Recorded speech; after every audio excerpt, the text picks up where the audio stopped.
किसान भाइयों, आज की वीडियो में हम उन किसान भाइयों की बात करेंगे जिनकी धान की फसल थोड़ा कमज़ोर है, पौधों में पीलापन आपको दिखाई दे रहा है और उसमें ज़्यादा कल्ले नहीं आए हैं।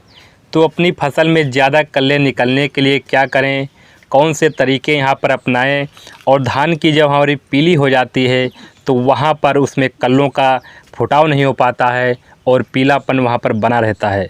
तो धान की फसल में पीलापन थोड़ा हमारा ज़्यादा दिखाई दे रहा है या बहुत कम है, तो इसे कैसे दूर करें, तो आज की वीडियो में बहुत सारे तरीके आपको बताएंगे जिससे अपनी धान की फसल से पीलापन दूर कर पाएंगे। तो भाइयों, आपकी धान की फसल पीली है, कल्ले नहीं हो पा रहे हैं, तो नीचे हमें कमेंट ज़रूर करें और अभी तक अगर हमारे चैनल को सब्सक्राइब नहीं किया है तो प्लीज़ चैनल को सब्सक्राइब ज़रूर कर लें, वीडियो को लाइक और चैनल को ज़्यादा से ज़्यादा किसानों को शेयर करें। तो चलिए जानते हैं, यहाँ पर कुछ तरीके हम आपको बताएंगे। अगर आप ये काम समय पर कर लेते हैं तो आपके धान में जो पीलापन है वो भी दूर हो जाएगा और आपके धान में कल्लों की संख्या, किसान भाइयों, ट्रिलिंग जो है वो अच्छे से नहीं हो पा रही है, तो कल्ले भी धान में अच्छे से आएंगे। तो यहाँ पर किसान भाइयों, अगर आपकी धान की फसल कमज़ोर है, कल्ले अच्छे नहीं आए हैं, तो सबसे पहले आपको समझना होगा आखिर हमारी धान की फसल में कमज़ोर क्यों है, कल्ले क्यों नहीं आए हैं। कई बार क्या होता है किसान भाइयों कि धान की फसल में जब खादों का इस्तेमाल करते हैं तो उस समय कुछ गलतियां कर देते हैं। गलतियां क्या कर देते हैं किसान भाइयों, जैसे हमारे बहुत सारे किसान भाई होंगे धान में डीएपी डालते हैं या फिर रोपाई के समय डीएपी डालते हैं या उसके बाद डीएपी डालते हैं या फिर कोई फास्फोरस वाली खाद होती है इसका इस्तेमाल करते हैं, तो अक्सर वो जिंक खाद का इस्तेमाल कर देते हैं। अब ऐसा में होता क्या है किसान भाइयों, आपकी फसल को ना ही फास्फोरस मिल पाता है और ना ही जिंक की वहाँ पर पूर्ति हो पाती है। ये दोनों तत्व आपस में मिल करके रिएक्शन होके एक अघुलनशील हो करके चले जाते हैं, जिससे आपके पौधे ग्रहण नहीं कर पाते हैं, पौधे तक उसकी यानी कि जड़ तक उसके तत्व नहीं पहुंच पाते हैं। तो जब आप डीएपी के साथ आप जिंक डाल देते हैं या फिर आप एसएसपी सिंगल सुपर फास्फेट खाद या एनपीके के साथ डाल देते होंगे, तो ये समस्या अक्सर देखी जाती है। आपने डीएपी डाली है या एसएसपी डाली है यानी कि सिंगल सुपर फास्फेट खाद या कोई एनपीके खाद डाला है, डीएपी के साथ आप जिंक का यहाँ पर इस्तेमाल कर देते होंगे, तो वहाँ पर एक ये भी समस्या किसान भाइयों अक्सर देखी जाती है। कई बार ऐसा भी होता है किसान भाइयों, ज़्यादा पानी भर जाता है या बहुत कम पानी की वजह से कुछ दिक्कतें आ जाती हैं। तो कुल मिलाकर आपको क्या करना होता है, कौन सा तरीका अपनाना होता है। अगर मान लीजिए फसलों में जड़ों का विकास नहीं हुआ है, आपको सबसे पहले चेक करना है, अपने खेत में जाना है और वहाँ पर 1, 2 या 3 पौधे में आप निकाल कर देखिए, अगर पौधे में जड़ों का विकास सही से नहीं हो रहा है तो क्या दिक्कत हो सकती है, फास्फोरस वाली समस्या हो सकती है या कोई अन्य समस्या हो सकती है। तो आप खेत में जाइए, पौधों को उखाड़िए, उसकी जड़ आप चेक करके देखिए। तो यहाँ पर यह भी एक समस्या आ सकती है कि फास्फोरस वाली जो कमी है उसकी दिक्कत किसान भाइयों आ रही है। फास्फोरस आपके पौधों को नहीं मिल पाया है, आपने या डाला नहीं हुआ है, ऐसे में हो सकता है किसान भाइयों कम मात्रा में आपने डाला है या फिर किसान भाई इस्तेमाल ही नहीं किया है। कुल मिलाकर आपकी फसल कमज़ोर होने का मेन कारण किसान भाइयों वो होता है फास्फोरस की कमी। वहाँ पर जब फास्फोरस की कमी होती है तब पौधे में जड़ों का विकास अच्छे से नहीं हो पाता है। आप 1-2 पौधे उखाड़ के देखते हैं, जो जड़ों के रेशे हैं अच्छे से वहाँ पर नहीं हो पाते हैं, जिससे कल्लों की भी संख्या वहाँ किसान भाइयों नहीं हो पाती है। अब किसी भी वजह से आपके पौधे में फास्फोरस किसान भाइयों नहीं मिल पाया है, वो अलग की बात है। तो यहाँ पर आपको क्या करना चाहिए, क्या करना होता है, आपको फास्फोरस की पूर्ति किसान भाइयों करना ही पड़ेगा। अगर आप चाहते हैं पौधे में हरापन आए और जड़ों का विकास तेज़ी से हो, तो इसके साथ कल्लों का विकास भी तेज़ी से हो, तो यहाँ पर किसान भाइयों फास्फोरस की पूर्ति करने के लिए आपको एक तरीका अपना सकते हैं। थोड़ा सा आसान तरीका है, तो आप नैनो डीएपी का किसान भाइयों यहाँ पर इस्तेमाल कर सकते हैं। इफ़को की जो आती है नैनो डीएपी, इसके इस्तेमाल से किसान भाइयों जो फास्फोरस है उसकी पूर्ति आसानी से कर सकते हैं। कैसे इस्तेमाल करना है वो हम आपको बता देते हैं। इसका इस्तेमाल किसान भाइयों 2 से 4 ml मात्रा लेना है नैनो डीएपी का।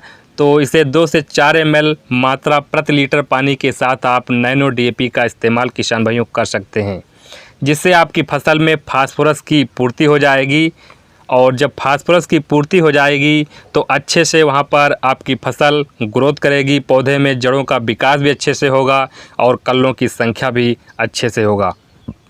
प्रति एकड़ के हिसाब से किसान भाइयों बता दें कि प्रति एकड़ से आपसे कितना लेना है। तो प्रति एकड़ के हिसाब से यहाँ पर 250 ml यानी 250 ml से 500 ml तक आप स्प्रे करना होता है। 250 ml से 500 ml के बीच में आपको यहाँ पर मात्रा किसान भाइयों ले लेनी है।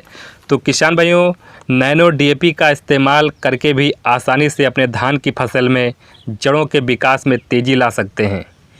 जड़ें सही से विकास करेंगी तब कल्लों का फुटाव भी सही से होगा, फसल हरी भरी होगी, अच्छे से ग्रोथ करेगी। तो किसान भाइयों ये तरीका आप अपना सकते हैं। आप चाहें तो नैनो डीएपी के साथ में जिंक आती है 12% वाली चिलेटेड फॉर्म में आती है, इसका इस्तेमाल किसान भाइयों करिएगा। कई बार जिंक की कमी की वजह से भी ऐसा हो जाता है। कई बार आप देखते होंगे वहाँ पर पीलापन बहुत है, अच्छे से ग्रोथ नहीं हो रहा है और वहाँ पर फसल हमारी पीलापन ज़्यादा दिखाई दे रहा है, तो वहाँ पर जिंक की कमी भी हो सकती है। तो जिंक की जो कमी है आप यहाँ पर जो हमारी 12% वाली चिलेटेड फॉर्म वाली जिंक आती है, इसकी किसान भाइयों यहाँ पर इस्तेमाल कर सकते हैं। जिंक की कमी की वजह से भी किसान भाइयों इसका मेन कारण भी हो सकता है, पौधे में विकास ग्रोथ सही से नहीं हो पाता है। तो फास्फोरस के साथ जिंक सल्फेट जो आती है वो नहीं डाल सकते हैं, लेकिन 12% वाली जिंक का इस्तेमाल कर सकते हैं। तो चिलेटेड फॉर्म में जो आती है तो इसकी 100 से 125 ग्राम, 100 से लेकर के 125 ग्राम जो मात्रा है इस्तेमाल किसान भाइयों कर सकते हैं। जो चिलेटेड फॉर्म वाली जिंक आती है इसका इस्तेमाल कर सकते हैं। प्रति एकड़ के हिसाब से किसान भाइयों यहाँ पर ले लेना है और इसका इस्तेमाल किसान भाइयों कर देना है। तो ये 2 चीज़ें आपको देखिए, पौधे में जड़ों का विकास, कल्ले का विकास नहीं हुआ है तो इसका प्रयोग करते हैं तो बढ़िया लाभ मिलेगा किसान भाइयों। आपको अच्छे से वहाँ पर ट्रेलिंग भी देखने को किसान भाइयों मिलेगा। और जब भी आप फसल में इस्तेमाल करिए तो खेत में उचित नमी, पर्याप्त नमी किसान भाई होनी चाहिए, तभी आप खादों का इस्तेमाल किसान भाइयों कर सकते हैं। अब हम दूसरा फार्मूला भी आपको बता देते हैं। अगर ये भी फार्मूला आप अपनाते हैं तो अच्छे से वहाँ पर किसान भाइयों लाभ मिलेगा।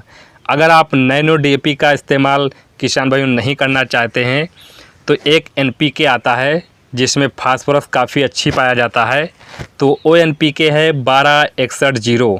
तो यहाँ पर एक ऐसा फार्मूला हम आपको बताएंगे जिसके इस्तेमाल से किसान भाइयों आपकी फसल में बढ़िया लाभ देखने को मिलेगा। ये भी फार्मूला आप इस्तेमाल कर सकते हैं। तो इसमें पहली चीज़ चाहिए आपको एनपीके 1261-0, जिसमें 12% नाइट्रोजन होता है, 61% फास्फोरस पाया जाता है और पोटेशियम यानी पोटास इसमें किसान भाइयों नहीं पाया जाता है। तो जो एनपीके 1261-0 आता है इसका इस्तेमाल किसान भाइयों कर सकते हैं, यानी फास्फोरस इसमें सबसे ज़्यादा पाया जाता है। तो यहाँ पर 1261-0 1 से 1.5 किलोग्राम आपको लेना है। इसके इस्तेमाल से भी फास्फोरस की पूर्ति किसान भाई हो जाएगी। तो पहली चीज़ आपको एनपीके 1261-0 1 से 1.5 किलोग्राम लेना है और दूसरा चीज़ आपको लेना है सागरिका लिक्विड। सागरिका लिक्विड अगर आप साथ में इसका ले लेते हैं तो बहुत अच्छा लाभ मिलेगा। तो सागरिका लिक्विड 250 ml से 250 ml, 250 यानी 250 ml से लेके 500 ml तक आप ले सकते हैं। और तीसरी चीज़ आपको किसान भाई लेना है जिंक जो आती है 12% वाली चिलेटेड फॉर्म वाली जिंक आती है, इसका किसान भाइयों प्रयोग करिएगा। वैसे तो आप 1261-0 जो आता है इसके साथ जिंक सल्फेट का इस्तेमाल नहीं कर सकते हैं, लेकिन आप 12% वाली जो जिंक आती है, चिलेटेड जिंक आती है, किसी भी फास्फोरस वाली खाद के साथ आप प्रयोग कर सकते हैं। तो 12% वाली जिंक आपको ले लेना है, 100 से 125 ग्राम प्रति एकड़ के हिसाब से प्रयोग कर सकते हैं। चौथी चीज़ किसान भाइयों लेना है आपको 1 या 2 से 3 किलोग्राम यूरिया, जो दानेदार यूरिया आती है, 1 किलो या 2 किलो या 3 किलो आपको ले लेना है। अब यूरिया की साथ आपको डोज बता दें किस हिसाब से यहाँ पर यूरिया लेना है। यूरिया की जो मात्रा है इस बात पर निर्भर करती है कि आपकी फ़सल में कितना पीलापन है। अगर पीलापन ज़्यादा है या थोड़ा मिडिल में है या सबसे ज़्यादा है तो उस हिसाब से आपको यहाँ पर मात्रा लेना है। तो अगर वहाँ पर पीलापन कम है तो 1 किलो लीजिए, अगर थोड़ा सा पीलापन है तो 2 किलो लीजिए, अगर बहुत ज़्यादा पीलापन किसान भाइयों है तो वहाँ पर 3 किलो यूरिया दानेदार आपको यहाँ पर ले लेना है। और इसका अच्छी प्रकार से घोल बनाइए। ये चारों चीज़ों का इस्तेमाल आप कर सकते हैं। फ़ायदा क्या किसान भाइयों मिलेगा? आप जैसे NPK 1261 का इस्तेमाल करते हैं, इसमें जो 12% नाइट्रोजन होता है और सबसे ज़्यादा फास्फोरस इसमें 61% होता है, इसकी पूर्ति हो जाती है। साथ में इसमें जो नाइट्रोजन वो भी पूर्ति हो जाती है। तो यहाँ पर ये किसान भाइयों ले सकते हैं। और दूसरी चीज़ सागरिका से क्या फ़ायदा मिलता है? सागरिका में बहुत सारे न्यूट्रिएंट्स पाए जाते हैं। जो न्यूट्रिएंट्स हमारे पौधों को मिलते हैं, अच्छे से वहाँ पर पौधों का विकास होता है, जड़ों का विकास होता है। और जिंक से फ़ायदा होता है, जो फसल हमारी हरी भरी होती है और जो वहाँ पर हरापन बना रहता है। तो जिंक की पूर्ति किसान भाई यहाँ पर आप कर सकते हैं। और जो यहाँ पर 12% वाली जिंक आती है, या बहुत तेज़ी के साथ किसान भाई यहाँ पर आप फसल में काम करती है। तो और यूरिया डालते हैं तो मान लीजिए अगर आप यहाँ पर पीलापन ज़्यादा है तो उस आप डाल सकते हैं, कम है तो उसी हिसाब से आपको डाल देना है। ये फसल को हरी भरी आपको यहाँ पर यूरिया का काम करता है। तो यहाँ पर ये चारों चीज़ों का इस्तेमाल किसान भाइयों कर सकते हैं। अगर धान की फसल में इसका प्रयोग अच्छे समय से करते हैं, अच्छी प्रकार डोज लेते हैं, तो निश्चित तौर पर आपके कल्लों का विकास अच्छा देखने को मिलेगा। आपकी फसल में किसी प्रकार का पीलापन नहीं दिखाई देगा और आपकी फसल अच्छे से ग्रोथ करेगी। तो किसान भाइयों, हरियाली लाने के लिए अच्छा सा एक काम करेगा। तो सभी चीज़ सही टाइम पर आपको किसान भाइयों दे देना है। ये फार्मूला किसान भाइयों अगर आपको पसंद आया हो तो प्लीज़ वीडियो को लाइक कीजिए। चैनल पर नए हैं तो चैनल को सब्सक्राइब कर लीजिए और बेल आइकन को दबाकर ऑल कर लें, जिससे जब भी कोई नई वीडियो अपलोड करूंगा सबसे पहले उसका नोटिफिकेशन आपको मिल जाएगा। तो खेती बाड़ी से संबंधित कोई जानकारी चाहिए तो नीचे कमेंट कर सकते हैं, मैं तुरंत उसका जवाब देने की कोशिश करूँगा। तो मिलते हैं अगली वीडियो में। धन्यवाद।